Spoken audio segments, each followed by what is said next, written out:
Em novo capítulo da guerra comercial, os Estados Unidos devem anunciar nos próximos dias novas tarifas sobre semicondutores. E, mais uma vez, o principal alvo da taxação é a China, que busca novos mercados e fornecedores, beneficiando o agronegócio brasileiro. Acompanhe aqui a reportagem da Aline Beckett. A Casa Branca divulgou o resultado do primeiro check-up geral do presidente Donald Trump. De acordo com a avaliação médica, Trump, de 78 anos, está com excelente saúde cognitiva e física e é totalmente capaz de desempenhar as funções de comandante e chefe de Estado. A boa disposição demonstrada pelos exames parece ser a mesma para a guerra comercial. Após um recuo ao isentar eletrônicos de forma temporária, Trump disse ontem que prepara uma nova tarifa para celulares, computadores e outros dispositivos. As tarifas entrarão em vigor em um futuro não muito distante, porque, como vocês sabem, assim como fizemos com o aço, como fizemos com os automóveis, como fizemos com o alumínio, que agora estão totalmente em vigor, faremos isso com os semicondutores, com os chips e muitas outras coisas. Isso acontecerá em um futuro muito próximo. Tudo vai acontecer muito rápido. Vou anunciar isso na próxima semana. Mais cedo, em entrevista ao programa This Week da ABC, o secretário de Comércio dos Estados Unidos, Howard Lutnick, já tinha dito que os eletrônicos seriam incluídos em breve numa categoria de taxação sobre semicondutores. Não podemos ficar presos e depender de países estrangeiros para coisas fundamentais de que precisamos. Não podemos depender da China. Nossos medicamentos e semicondutores precisam ser fabricados nos Estados Unidos. O presidente Donald Trump está cuidando disso. Ele vem alertando. Então, vocês devem entender que esses itens eletrônicos estão incluídos nas tarifas sobre semicondutores que estão chegando, assim como os produtos farmacêuticos. Essas tarifas chegarão nos próximos 1 ou 2 meses. Portanto, isso não é uma isenção permanente.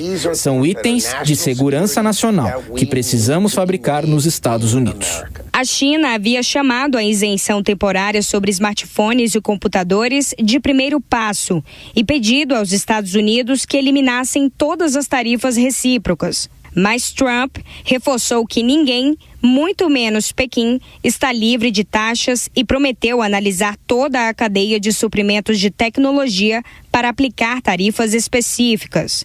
O ex-secretário do Comércio Exterior, Lucas Ferraz, avalia que as transações entre os países estão entrando num cenário cada dia pior de ausência de regras.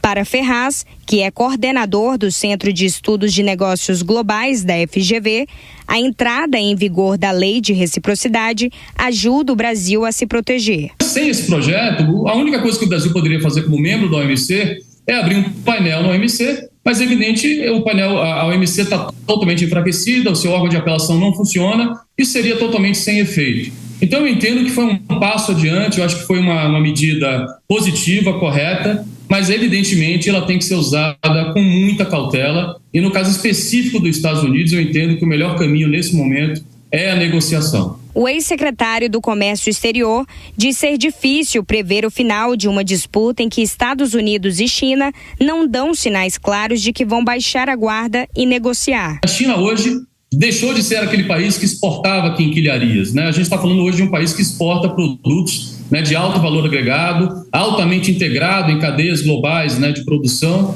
Então a China pagou para ver, né, dobrou a aposta e hoje você tem basicamente uma relação entre China e Estados Unidos que alcançou aquilo que os economistas chamam de tarifa proibitiva, né? Os Estados Unidos está com uma tarifa de 145% contra os produtos chineses e a China aplicou uma tarifa de 125%. Isso basicamente significa que ficou inviável transacionar entre essas duas economias. Ao mesmo tempo que preocupa o mundo e gera receio de uma alta global de preços, a guerra comercial pode abrir uma janela de oportunidades para o agronegócio brasileiro.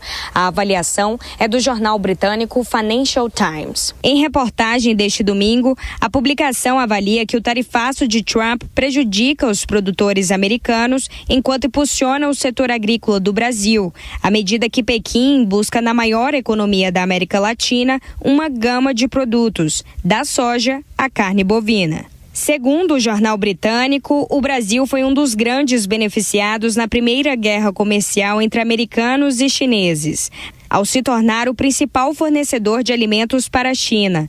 E agora, a tendência é de que o país avance ainda mais.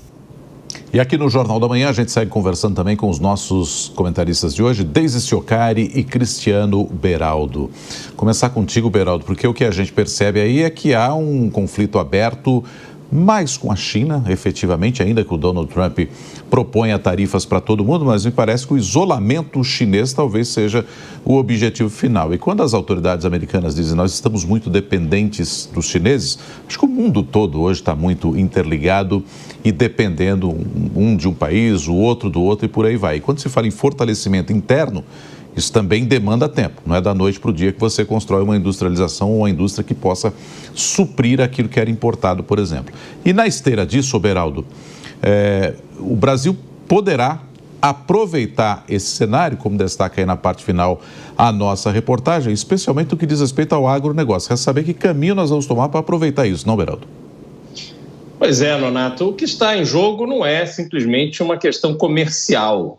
Há ali uma redefinição estratégica para os Estados Unidos para o futuro. Afinal de contas, essa dinâmica comercial que está em vigor no mundo, ela foi desenhada a partir da Segunda Guerra e vem prevalecendo no sentido de ter alimentado a China para se tornar a maior ameaça à soberania norte-americana no sentido da sua importância estratégica para o mundo.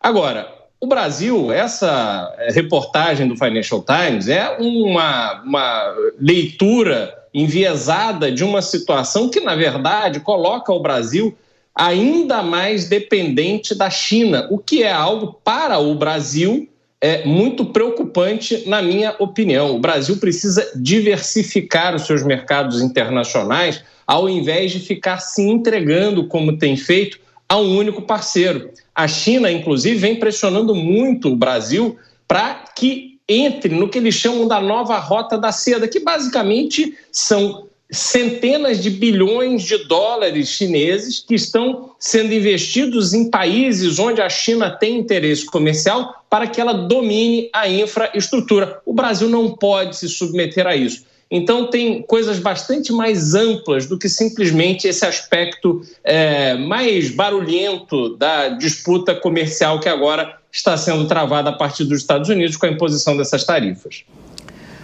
Pois é, Beraldo, essa imposição de tarifas sobre os semicondutores, ela vai impor algumas consequências para o planeta inteiro, né? Principalmente para a China. Então, a gente vai ter alguns pontos aí que a gente tem que destacar, alguns efeitos colaterais na economia doméstica dos Estados Unidos e também nas relações comerciais internacionais, né? Então, só para a gente não se estender muito, mas o que a gente pode esperar agora é volatilidade nas bolsas, isso deve aumentar, com certeza. A gente deve ter também um aumento nos preços dos produtos eletrônicos, isso óbvio, e os países afetados, com certeza, vão adotar medidas retaliatórias, como a gente já tem visto. Aqui no Brasil, o que o mercado já tem percebido é uma escassez no setor automobilístico, mas como o Beraldo falou, também isso pode ser uma oportunidade para a gente avaliar as nossas estratégias e não ficar tão dependentes desses semicondutores que vêm dos outros países. É como a gente tem dito desde que o Donald Trump começou com essas retaliações e com essas imposições tarifárias. O Brasil pode ver nisso ou uma oportunidade, ou um copo meio cheio, ou um copo meio vazio. Vai depender de como que a gente vai reagir a isso. A gente pode abrir caminhos e definir estratégias ou simplesmente reagir ao que vem de fora.